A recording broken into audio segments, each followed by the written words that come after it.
Y'all have no self-awareness. You are complete idiots. You need to spend some time alone and grow up. Like, listen, God. I don't know what it was about these two articles. I don't think I have anything against Gen Z. Don't go out to eat with them. No. Gen Z's heavy on TikTok, but Gen Z is also heavy on suffering from menu anxiety when they go out to eat, man. A surprising majority of young people reported suffering from menu anxiety while eating in a public setting. A study conducted by research restaurant chain Prezzo found. Researchers asked more than 2,000 people how relaxed they felt when eating out, hoping to gauge how enjoyable the experience was. No pause needed there. No pause needed. For everyone, about 86% of Gen Z adults aged 18 to 24 in this study admitted they have suffered from menu anxiety when dining in restaurants, compared to 67% of all respondents. Some of these young adults reported feeling so anxious, they wind up asking other people at the table to speak to waiters when they want to order on their behalf. Some even took to the extreme, with almost 40% of Gen Z customers saying they simply wouldn't go out to dinner if they couldn't check the menu first. Damn, that's a high percentage, man. What did you think about this? Did this surprise you? Dog, when I read this, my whole thought wave was, we literally have started to create some of the softest people in the fucking world. Like, they come up with a name for literally every little feeling that they might have. Menu anxiety? Man, it's hard. You love food, and I know it could, give you some but trouble. I don't get anxiety from it. Like, listen, anytime I go to a restaurant, this happens most times, especially when I go out with Nat. It's like, I'll come up with 3 things that I definitely want for my entree, 3 things that I might want for my appetizer. And then based on those 3, you narrow it down. You make a game time decision. But do I get anxiety from that? No. I feel like that's such a trumped up word for like a simple feeling of, oh my God, I have to choose one. Like, what the fuck are we doing right now? Yeah. And I'm sorry, that was just what I thought. That was just what I thought when I looked at this and read the article.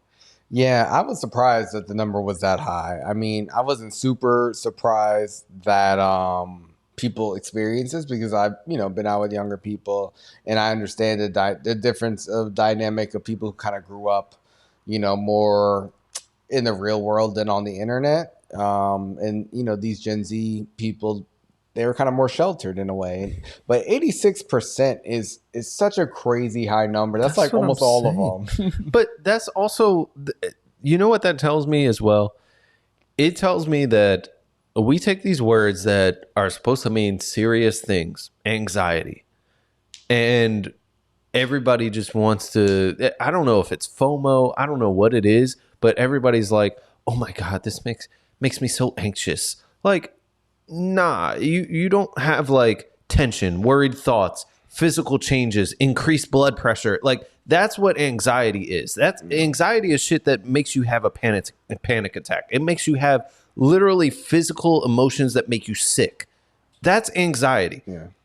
Choosing what you're about to eat is like the peak of privilege when you go to a restaurant.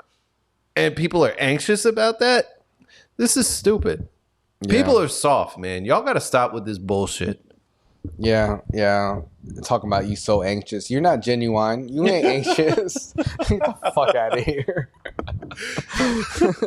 Classic song. Oh Classic my God. Song. Yeah. Shout out to Gen Z though. We still love you guys. We see you in the streets. 18 to 24-year-olds. Y'all better grow up. Yeah, they will. And they'll kill restaurants. But it's all good. More food for me. But yeah, Gen Z. Goddamn, Nick's beating the shit out of the Nets in front of Travis Scott. Yo, hell yeah. Yo, I saw Travis Scott tickets for $45. I was tempted. It's not bad. I mean, $45, you can't go wrong with that. Right, but I still don't feel right going. I really don't. RIP. It's tempting though. I don't know, but Gen Z, they're also very confident that they can write a better self-help book than the rest of the generations. Now, they can't read a menu at the at a restaurant, but they can tell you how to live your life, man. A recent survey of 2,000 U.S. adults discovered that youth and wisdom are not mutually exclusive, with Gen Z at 81%. They are more confident they can pen a book with life advice than millennials, which are at 48%, or boomers at 28%. Now, when I saw these numbers at first, I was like, damn, the older you get, the more you just realize you got no answers for life. I was like, damn, these are the same exact numbers that we just saw in the menu anxiety shit. Y'all have no self-awareness.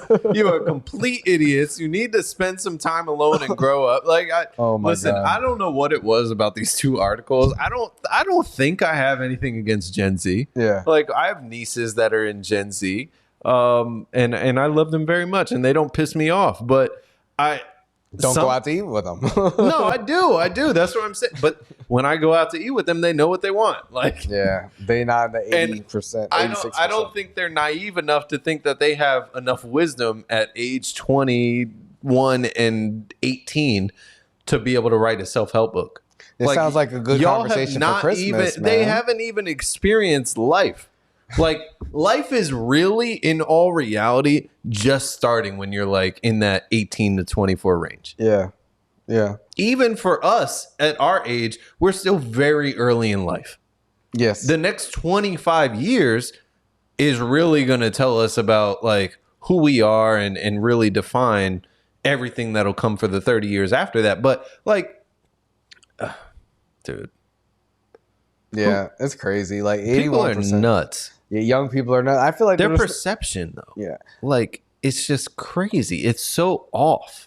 I just feel like that's just a symptom of being young. We just talked about Anthony Edwards, you know? We just talked about John Morant. And I feel like when you live life, you kind of realize you don't have all the answers. And that kind of explains, you know, why they're so confident, you know? But also, like, I personally, like, I don't know. I've never been into self-help books, and I kind of judge people when they when they post like quotes and stuff, because I feel like it's all pretty obvious. But I would never read no fucking self-help book from anyone who's fucking under 50 years old. I'm sorry. I don't respect your opinion. You haven't lived life. You can't read off of a menu.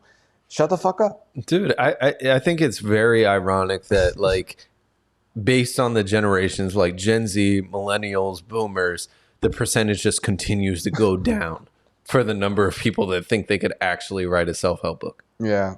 And that speaks volumes. Yeah, Troy, what do you take from this Gen Z info, man? I find it very entertaining. You know, it's almost like cute, like, oh, you poor thing, like you don't know how the world really works. You poor thing, thinking you got it figured out. Yeah, you know the answer is okay, cool, solve it. You can't even order off a menu. Like, I just find it very entertaining, not really threatening. And, you know, I hope they get their shit together, because I do agree. I think that generation is more on the softer side, but it is what it is. Yeah.